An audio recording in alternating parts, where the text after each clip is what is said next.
ونؤمن به ونتوكل عليه ونعوذ بالله من شرور أنفسنا ومن سيئات أعمالنا من يهده الله فلا مضل له ومن يضلله فلا هادي له ونشهد أن لا إله إلا الله وحده لا شريك له ونشهد أن سيدنا وحبيبنا ومولانا محمدا عبده ورسوله صلى الله تعالى على خير خلقه محمد وآله وأصحابه أجمعين أما بعد فأعوذ بالله من الشيطان الرجيم بسم الله الرحمن الرحيم وقرن في بيوتكن ولا تبرجن تبرج الجاهلية الأولى وأقمنا الصلاة وآتينا الزكاة وأطعنا الله ورسوله صدق الله مولانا العظيم. بزرگان محترم اور برادران عزیز، اللہ رب العزت نے انسان کی پیدائش سے بہت پہلے اس دنیا کو پیدا کیا. بے شک یہ دنیا تھی مگر اس میں انسان نہیں تھے، نہ کوئی مرد تھا یہاں نہ کوئی عورت تھی یہاں. یہ زمین بھی موجود تھی، آسمان بھی تھا، یہ خوبصورت ستارے سورج اور چاند بھی تھے، سمندر بھی تھے، نہریں بھی تھیں، باغات تھے، میدان تھے، پہاڑ تھے، درخت تھے، خوبصورت پھول تھے، یہ سب کچھ تھا. لیکن یہ دنیا آباد نہیں تھی، اس دنیا میں کوئی چہل پہل نہیں تھی، اس دنیا میں شہر بستی نہیں تھی، یہ دنیا ویران تھی. سب کچھ ہونے کے باوجود پھر اللہ رب العزت نے ارادہ فرمایا اس دنیا کو آباد کرنے کا، تو اللہ تعالیٰ نے ایک مرد اور ایک عورت کو پیدا کیا. سب سے پہلا مرد جو اللہ رب العزت نے پیدا فرمایا وہ حضرت آدم تھے. سب سے پہلی عورت جو اللہ نے پیدا کی وہ حضرت حوا تھی. پھر ان دونوں کے درمیان اللہ نے میاں بیوی کا رشتہ قائم کیا.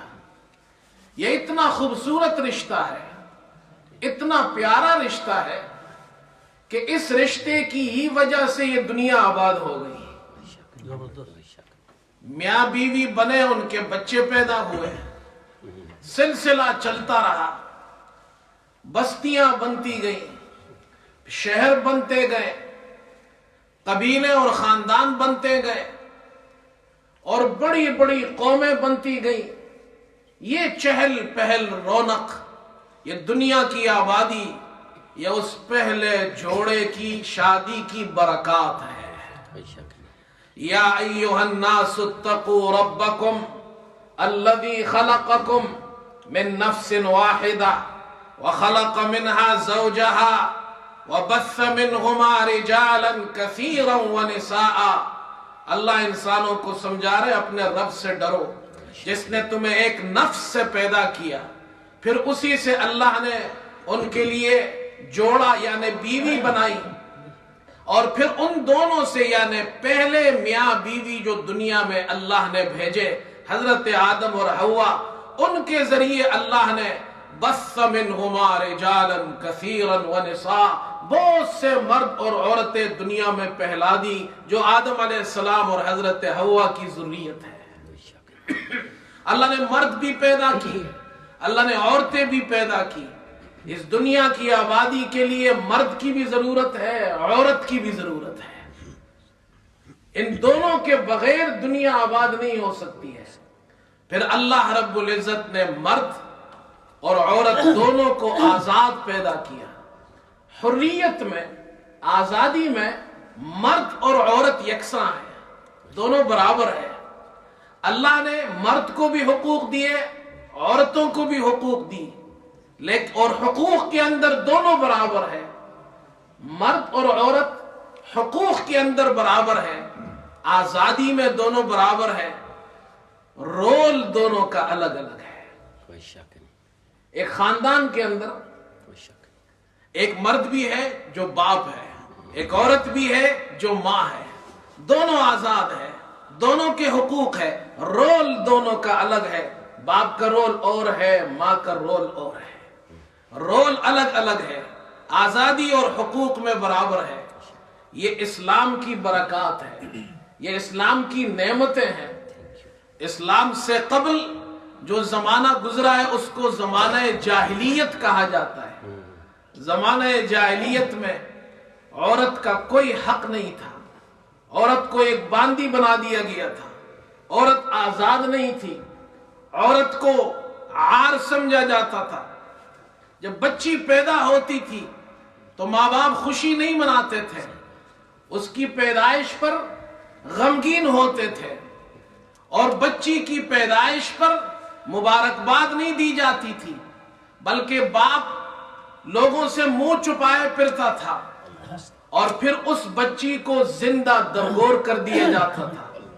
اور علماء نے لکھا ہے کہ زندہ درگور کرنے کے اس جاہلیت کے زمانے میں اتنا ظلم تھا بچیوں پر کہ 2 طریقوں سے اسے زندہ درگور کیا جاتا تھا۔ امام قرطبی فرماتے ہیں جب عورت حاملہ ہوتی اور بچے کی پیدائش کا وقت آتا، دائی آتی تو وہاں پر ایک گڑھا کھودا جاتا تھا۔ اس گڑھے کے قریب وہ عورت بچہ جنتی تھی، اور وہ دائی اس بچے کو دیکھتی تھی، اگر بیٹا ہے تو اسے رکھ لیتی تھی، اگر بیٹی ہے تو اسی گڑھے میں ڈال کر اوپر مٹی ڈال دیتی تھی۔ ایک طریقہ یہ تھا۔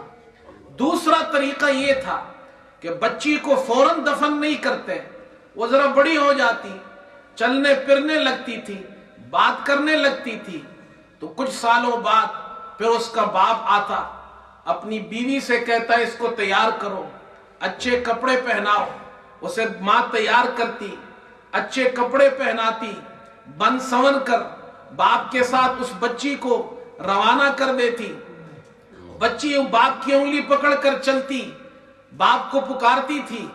ایک شخص حضور صلی اللہ علیہ وسلم کی خدمت اقدس میں حاضر ہوا اور اس نے آ کر یہ قصہ بیان کیا، میری بچی بڑی ہوئی، میری انگلی پکڑ کر چلنے لگی، میں اسے لے گیا ایک خالی کنویں میں، میں نے اپنی بچی کو پھینک دیا، اور اس کی آواز اے ابا جان، اے ابا جان آج تک میرے کانوں میں گونج رہی ہے۔ یہ سن کر اللہ کے رسول صلی اللہ علیہ وسلم بھی رو پڑے۔ یہ ظلم ہوتا تھا، بچیوں پر ظلم ہوتا تھا، بچیوں کے کوئی حقوق نہیں تھے، عورتوں کے کوئی حقوق نہیں تھے، عورتوں کو میراث میں کوئی حصہ نہیں ملتا تھا، عورتوں کو میراث میں نہ زمین ملتی تھی، نہ جائیداد، نہ مال، نہ دولت، کچھ نہیں دیا جاتا تھا۔ ظلم اتنا تھا، یتیم بچیاں ہوتی دوسری جگہ اس کی شادی نہیں کراتے تھے تاکہ اس کا مال اس کے پاس رہے اور وہ اسے ہڑپ کر جائے۔ ظلم اتنا تھا عورتوں پر کہ باپ کی بیوی یعنی سوتیلی ماں، اس کو بھی ماں نہیں سمجھتے تھے۔ وَلَا تَنْكِحُوا مَا نَكَحَ آبَاؤُكُمْ مِنَ النِّسَاءِ إِلَّا مَا قَدْ سَلَفَ، باپ مر جاتا تو اس کی بیوی یعنی سوتیلی ماں سے بھی شادی کر لی جاتی تھی۔ اللہ نے اسے بھی منع کیا، عورتوں پہ ظلم مت کرو، پھر اللہ نے محمد صلی اللہ علیہ وسلم کو مبعوث فرمایا، رحمت للعالمین بنا کر بھیجا۔ آپ صلی اللہ علیہ وسلم تمام جہانوں کے لیے رحمت بن کر آئے، اور وہاں پر آپ عورتوں کے لیے بھی رحمت بن کر آئے، خواتین کے لیے رحمت بن کر آئے، بچیوں کے لیے رحمت بن کر آئے۔ آپ صلی اللہ علیہ وسلم نے اس معاشرے میں جس میں بچیوں کو زندہ درگور کر دیا جاتا تھا، یہ اعلان فرمایا کہ بچیوں کو قتل کرنا گناہ ہے، بچیوں کی زندگیوں کی حفاظت فرمائی۔ اور اس معاشرے میں کھڑے ہو کر جہاں کل تک اپنی بچیوں کو زندہ درگور کیا جاتا تھا، آپ نے ارشاد فرمایا اگر تمہاری بچیاں ہیں اور 3 بیٹیاں ہیں، تم ان 3 بیٹیوں کی پرورش کرو، انہیں اچھا کھلاؤ، انہیں اچھا پہناؤ، انہیں اچھے آداب سکھاؤ، انہیں اچھا اخلاق سکھاؤ، ان کو اچھی تعلیم دو، پھر ان کی شادیاں کرا دو، تمہارے لیے جنت میں جانے کا ذریعہ بن جائے گا، جہنم سے بچانے کا ذریعہ یہ بیٹیاں بن جائیں گی۔ یہاں تک فرمایا کسی کی 2 بیٹیاں ہو اور 2 بیٹیوں کی پرورش کرے، آپ نے فرمایا ہاتھ کی 2 انگلیاں اکٹھی کر کے ارشاد فرمایا میں اور وہ شخص جنت میں اس طرح اکٹھے ہوں گے۔ یہاں تک فرمایا ایک بیٹی کی پرورش کرے اسے بھی جنت ملے گی۔ اگر وہ تمہاری بیٹی ہے اس کے ساتھ حسن سلوک کرو، اور آپ صلی اللہ علیہ وسلم نے خود کر کے دکھایا۔ آپ کی بیٹی حضرت فاطمہ جب گھر میں آتی، آپ صلی اللہ علیہ وسلم امام الانبیاء اپنی بیٹی کے استقبال میں کھڑے ہو جاتے تھے، مرحبا کہتے تھے، بیٹی کا ہاتھ چومتے تھے۔ امت کو سکھایا بیٹیوں کو رحمت سمجھو، بیٹیوں کی پیدائش پر خوشیاں مناؤ، یہ اللہ کی رحمت ہے جو تمہارے گھروں میں آئی ہے۔ اگر وہ تمہاری بیوی ہے تو اس کے ساتھ حسن سلوک کا معاملہ کرو۔ میاں بیوی کا رشتہ، شوہر کو سمجھایا تم بیویوں کے ساتھ اچھا سلوک کرو۔ کیسا سلوک کرو؟ حضرت عائشہ رضی اللہ تعالی عنہا فرماتی ہے اللہ کے رسول صلی اللہ علیہ وسلم اور میں نے دوڑ لگائی۔